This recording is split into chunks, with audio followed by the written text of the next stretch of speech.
Hihigpitan ng Department of Transportation and Communication ang pagpapatupad ng mga batas sa paglalayag upang maiwasan ang trahedya na kumitil na sa maraming buhay. Ito ang balita ni Monokson.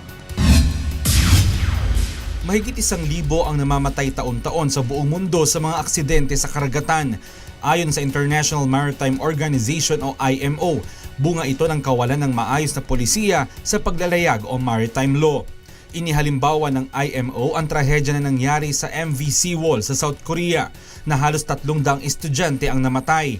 At maging ang MV Princess of the Stars na tumaob sa probinsya ng Romblon na kumitil ng mahigit 800 buhay.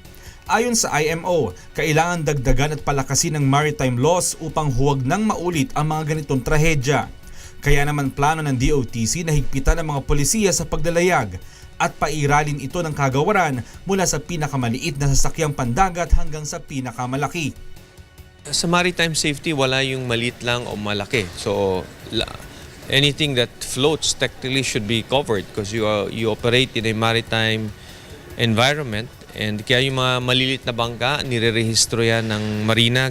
Ayon kay DOTC Secretary June Abaya, ilan sa problema na dapat mabigyan ng agarang solusyon ay ang mga maliliit na bangka at ang tinatawag rin na RoRo o roll-on roll-off.